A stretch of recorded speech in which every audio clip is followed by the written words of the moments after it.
Assalamualaikum warahmatullahi wabarakatuh. Perkenalkan, nama saya Hanaf Mufi Asyiri, NIM 17660093. Pada kesempatan kali ini, saya akan menjelaskan mengenai proposal desain saya yang berjudul Perancangan Tourism Information Center Kabupaten Magelang dengan dosen pembimbing Bapak Aldrin Yusuf Firmansyah MT. Berdasarkan kilas balik, pariwisata di Kabupaten Magelang mengalami peningkatan setiap tahunnya, sehingga menurut Kementerian PUPR, Candi Borobudur atau kawasan wisata Kabupaten Magelang masuk dalam 10 kawasan strategis pariwisata nasional atau 10 Bali baru. Sehingga untuk mewadahi aktivitas para wisatawan, penelitian ini bertujuan untuk merancang sebuah Tourism Information Center Magelang. Selanjutnya adalah analisis, yaitu sebagai proses atau tahapan untuk merancang sebuah Tourism Information Center Magelang. Yang pertama adalah analisis fungsi, dibagi menjadi 3, yaitu primer, sekunder, dan penunjang. Fungsi primer sebagai layanan informasi wisata dan edukasi wisata, sekunder sebagai makan minum, pertunjukan, dan interaksi sosial. Sedangkan penunjang adalah sebagai parkir, pengelolaan, jual dan beli, serta perawatan gedung. Sehingga diperoleh ruang-ruang pada fungsi primer, yaitu ruang informasi dan galeri, fungsi sekunder yaitu kafetaria, teater, dan aula. Sedangkan fungsi penunjang adalah ruang parkiran, kantor, kios jualan, dan ruang maintenance. Selanjutnya adalah analisis aktivitas yang dapat dilihat pada gambar berikut.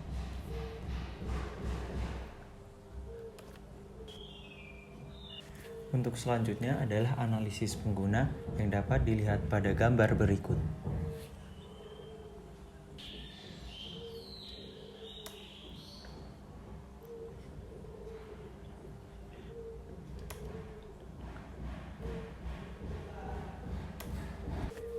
Selanjutnya adalah analisis persyaratan ruang yang dapat dilihat pada gambar dengan warna kuning sebagai kebutuhan tema, warna biru sebagai kebutuhan objek, sedangkan warna abu-abu sebagai kebutuhan keislaman pada ruang.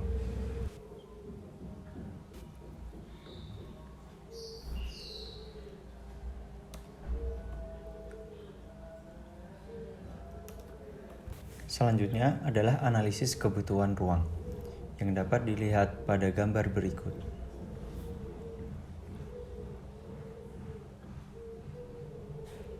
Dari hasil analisis sebelumnya, kemudian diperoleh diagram keterkaitan ruang makro, yaitu musola sebagai zona semi-publik, Tourist Information Center, parkir dan taman sebagai zona publik.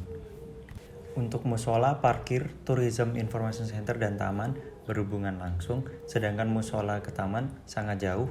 Musola dan Tourism Information Center tidak langsung, Tourism Information Center dan taman tidak langsung. Selanjutnya adalah diagram keterkaitan ruang mikro. Pada lantai 3, terdapat ruang ATM Center, ruang tunggu, resepsionis, loket tiket, dan galeri sebagai zona publik, dan toilet sebagai zona private.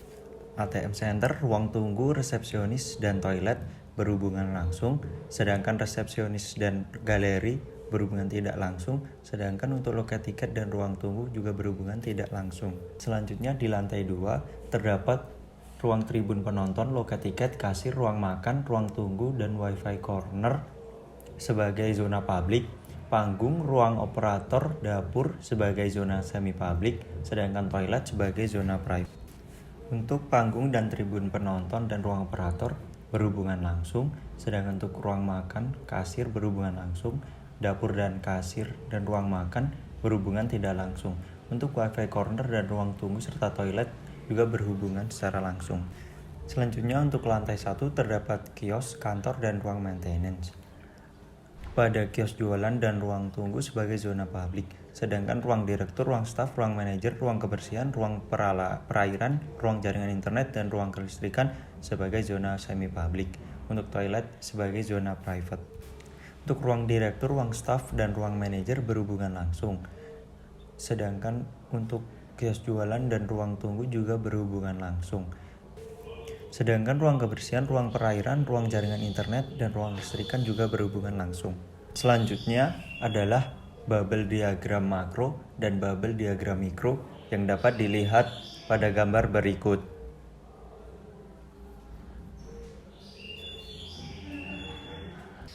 Sehingga berdasarkan pada Analisis sebelumnya diperoleh blok plan makro dan blok plan mikro yang dapat dilihat pada gambar berikut.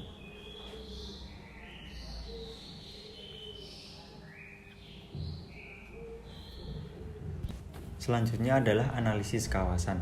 Pertama, lokasi kawasan yang berada di kawasan wisata Candi Borobudur, Kecamatan Borobudur, Kabupaten Magelang. Sedangkan untuk peruntukan kawasan, berdasarkan pasal 86 RT/RW Kabupaten Magelang, kawasan Borobudur sebagai subkawasan pelestarian cagar budaya. Kondisi sekitar kawasan yaitu berupa daerah komersil dan juga daerah pemerintahan, yaitu terdapatnya kantor Kecamatan Borobudur. Selanjutnya adalah analisis SWOT. Yang pertama yaitu strength. Tapak mudah diakses oleh wisatawan karena terletak di dekat kawasan wisata Candi Borobudur. Yang kedua adalah weakness. Akses ke tapak kurang seperti terbatasnya kendaraan umum untuk mencapai lokasi tapak. Yang ketiga adalah opportunities. Yang pertama berlokasi di Kecamatan Borobudur, kedua terletak di dekat kawasan wisata Candi Borobudur, yang ketiga terletak dekat dengan kantor Kecamatan Borobudur, yang keempat selatan tapak merupakan kawasan Candi Borobudur sehingga view selatan tapak adalah Candi Borobudur. Kemudian adalah aspek treat, yaitu air hujan. Tapak berada di sebelah utara kawasan Candi Borobudur yang memiliki kontur lebih tinggi sehingga ketika curah hujan tinggi rawan banyak air hujan yang mengalir ke tapak. Kemudian adalah analisis dimensi dengan dimensi sebagai berikut.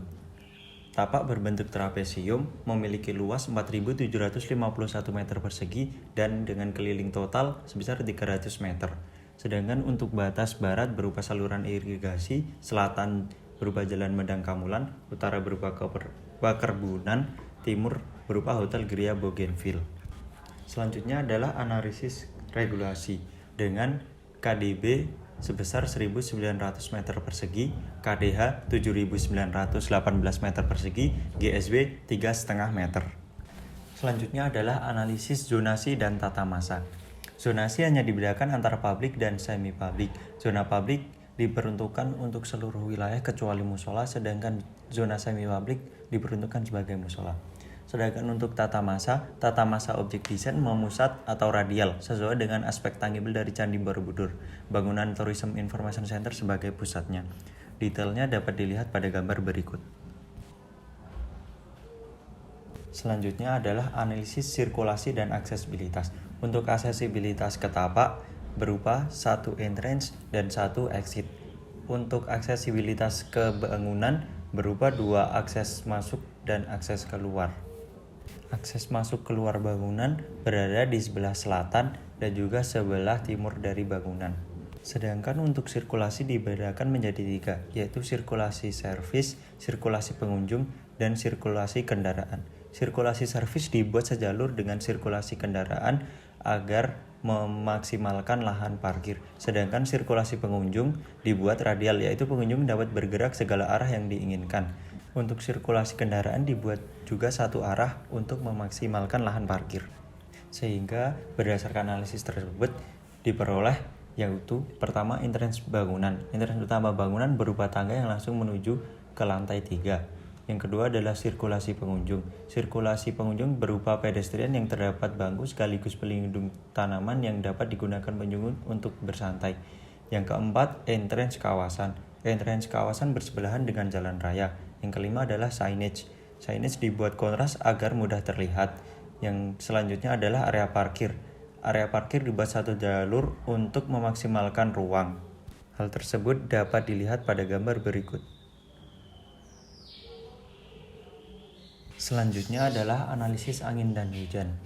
Berdasarkan Menros, angin berembus dari arah tenggara, yang merupakan area perbukitan dari Candi Borobudur, dengan kecepatan rata-rata tiap tahun adalah 4,2 meter per sekon. Sedangkan untuk data curah hujan dapat dilihat pada gambar. Sehingga berdasarkan data angin dan data curah hujan diperoleh analisis, yaitu pertama vegetasi. Pemilihan vegetasi tinggi pada area yang mendapat tekanan angin berlebih. 2. Bentuk bangunan. Bentuk bangunan yang semakin tinggi semakin mengerucut serta tidak terlalu tinggi agar tidak terjadi wind tunnel pada area antar bangunan. Yang ketiga adalah area penyerapan. Taman sebagai area penyerapan air hujan. Yang keempat, material. Penggunaan material paving block pada area parkir agar mudah menyerap air hujan. Yang kelima, drainase. penampungan air hujan menggunakan drainase yang diarahkan langsung ke selokan atau saluran irigasi masyarakat yang terdapat pada bagian barat tapak. Selanjutnya adalah analisis matahari. Berdasarkan data yang diperoleh, suhu rata-rata tahunan yaitu 25 derajat Celcius. Sedangkan suhu terendah pada bulan Juli yaitu 24,18 derajat Celcius. Suhu tertinggi pada bulan April yaitu 25,44 derajat Celcius. Dari data tersebut diperoleh analisis yang pertama adalah sculpture. Sculpture pada area sirkulasi pengunjung untuk memberikan efek shadowing. Yang kedua adalah bentuk bangunan. Perubahan bentuk bangunan seperti punden berundak untuk memaksimalkan cahaya yang masuk ke bangunan pada setiap lantai. Yang ketiga adalah vegetasi. Penambahan vegetasi tinggi pada sebelah barat tapak sebagai penghalang cahaya matahari sore secara langsung. Selanjutnya adalah bukaan. Jumlah bukaan yang berbeda pada setiap lantai. Semakin tinggi bukaan semakin banyak. Bukaan berupa jendela yang hampir memenuhi dinding. Yang terakhir adalah shading device. Penggunaan shading device sebagai penghalang silau cahaya matahari pada bangunan. Selanjutnya adalah analisis sensori. Yang pertama, vegetasi. Penambahan vegetasi yang dapat menghadirkan wewangian. Yang kedua, tata masa. Peletakan bangunan pada tapak yang berada pada bagian tapak jauh dari jalan guna mengurangi kebisingan. Yang ketiga, view in. View in berupa lanskap di sekitar bangunan. Yang keempat, view out. View out dapat dilihat dari area balkon untuk memaksimalkan view ke Candi Borobudur. Yang selanjutnya adalah material. Penggunaan material yang bertekstur halus pada area yang bersentuhan langsung dengan pengunjung. Yang terakhir adalah orientasi. Orientasi bangunan ke segala arah untuk memaksimalkan view lingkungan sekitar. Selanjutnya adalah analisis utilitas yang dapat dilihat pada gambar berikut.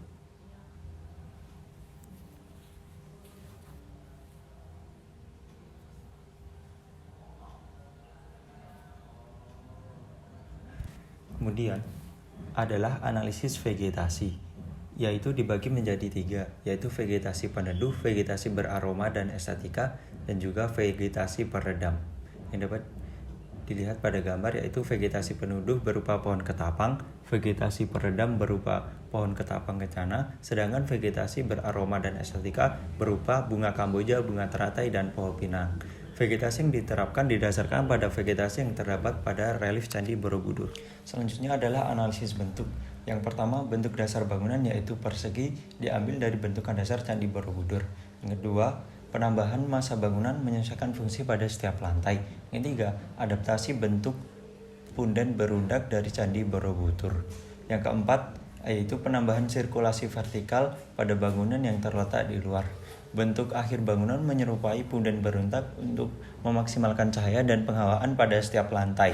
Top level pada lantai 1 dan 2 berguna sebagai balkon. Selanjutnya adalah analisis fasad pada Tourism Information Center. Yang pertama, shading device. Motif shading device merupakan penggambaran dari relief yang terdapat pada Candi Borobudur. Yang kedua, sirkulasi vertikal. Sirkulasi vertikal utama yang terletak di luar sebagai salah satu pembentuk fasad. Selanjutnya adalah secondary shading device sebagai pemberi efek shadowing dalam ruangan serta penghalang sinar matahari berlebih. Kemudian ada bentuk atap.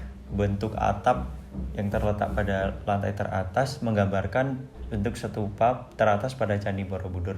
Kemudian ada material. Finishing dinding berupa cat warna gelap yang menyerupai warna batu kali pada Candi Borobudur. Yang terakhir adalah kanopi. Kanopi pada balkon sebagai peneduh pada akses keluar masuk balkon. Selanjutnya ada analisis bentuk dan fasad musola yang dapat dilihat pada gambar berikut.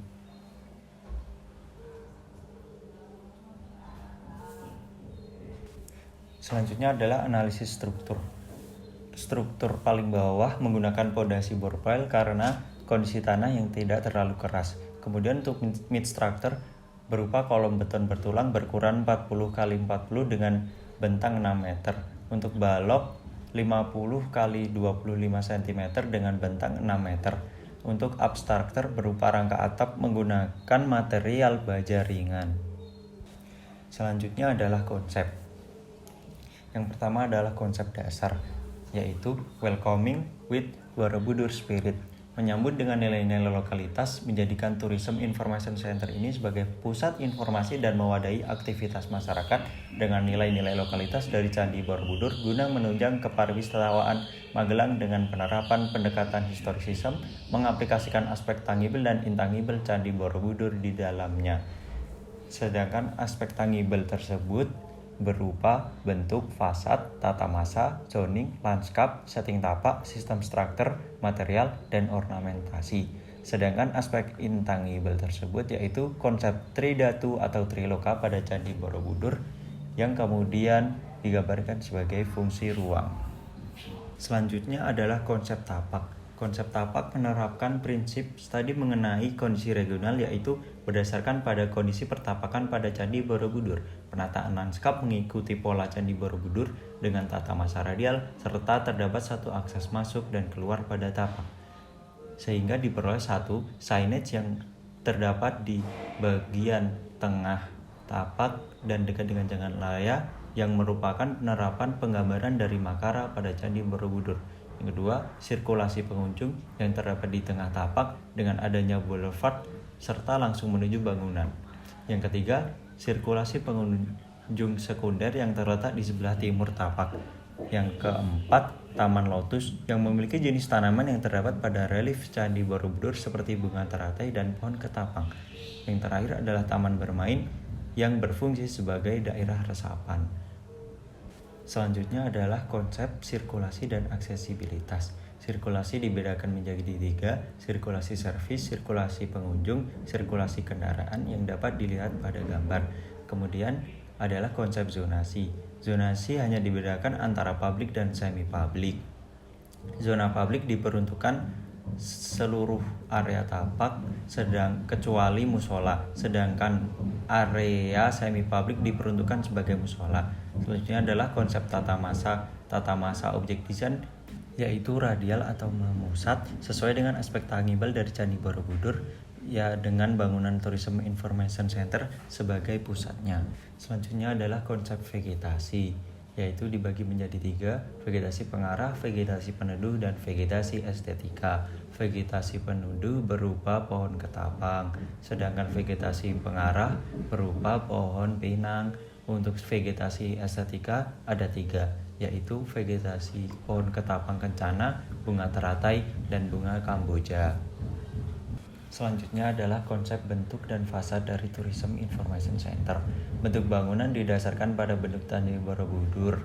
Bentuk bangunan menyerupai punden berundak untuk memaksimalkan cahaya dan penghawaan pada setiap lantai. Tangga yang terletak di luar merupakan penerapan dari sirkulasi vertikal pada Candi Borobudur. Tangga tersebut menambah kesan masif dan mewah pada bentuk bangunan. Elemen-elemen pembentuk fasad berupa shading device, sirkulasi vertikal, bentuk atap, secondary shading device, material, dan kanopi. Selanjutnya adalah konsep bentuk dan fasad pada musola yang dapat dilihat pada gambar berikut.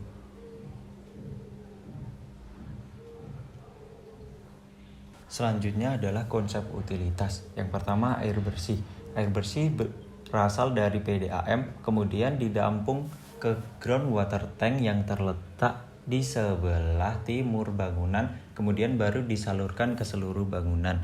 Selanjutnya adalah air kotor. Air kotor langsung disalurkan dari bangunan ke septic tank untuk zat padat dan untuk zat cair ke sumur resapan. Selanjutnya ada elektrikal. Elektrikal berasal dari PLN, kemudian diteruskan ke transformator atau MEP, kemudian ke meteran, dan baru disalurkan ke seluruh bangunan. Lalu ada air hujan. Untuk air hujan diterima oleh talang air, kemudian disalurkan ke drainase. Setelah itu baru disalurkan ke selokan atau saluran irigasi yang terdapat di sebelah barat tapak. Dan yang terakhir adalah persampahan. Terdapat beberapa titik-titik sampah di sekitar tapak sebelum ditampung di tempat penampungan sampah dan baru kemudian disalurkan ke tempat pembuangan akhir. Selanjutnya adalah konsep struktur. Dengan low struktur menggunakan pondasi burpile. Kemudian mid struktur menggunakan kolom beton bertulang berukuran 40 x 40 cm dengan jarak 6 meter. Kemudian balok berukuran 50 x 25 cm dengan bentang 6 meter. Untuk abstraktor berupa rangka atap yang menggunakan material baja ringan. Selanjutnya adalah konsep ruang. Yang pertama, ruang informasi. Ruang informasi terletak di lantai 3. Lantai 3 merupakan fungsi ruang utama pada desain. Penggambaran dari rupa datu yaitu pencerahan utama dalam hidup. Hal ini digambarkan dengan adanya bukaan yang banyak agar ruang terkesan cerah. Selain itu juga terdapat ornamentasi pada dinding yang menggambarkan relief candi. Dari lantai 1 menggunakan tangga utama langsung menuju ruang informasi yang merupakan tujuan utama kedatangan pengunjung. Selanjutnya adalah ruang galeri. Galeri juga terletak pada lantai 3. Di lantai 3 merupakan fungsi ruang utama pada desain. Galeri disajikan berbagai informasi mengenai wisata serta sejarah dari Candi Borobudur. Terdapat pintu yang langsung terhubung dengan balkon sehingga pengunjung dapat keluar untuk menghirup udara segar. Selanjutnya adalah teater. Teater terletak di lantai 2. Lantai 2 merupakan fungsi sekunder pada desain. Penggambaran dari rupa datu yaitu proses menuju pencerahan dalam hidup. Hal ini digambarkan dengan adanya bukaan yang lebih sedikit dari lantai 3. Teater dibuat tertutup agar kedap suara. Selanjutnya adalah musola. Pada interior musola didominasi oleh hiasan mozaik yang bermaterial kayu. Dan yang terakhir adalah kafetaria. Kafetaria juga terletak di lantai 2 yang merupakan penggambaran dari rupa datu, yaitu berupa fungsi sekunder pada bangunan. Sekian presentasi dari saya. Apabila ada kesalahan kata, saya mohon maaf yang sebesar-besarnya. Saya akhiri. Wassalamualaikum warahmatullahi wabarakatuh.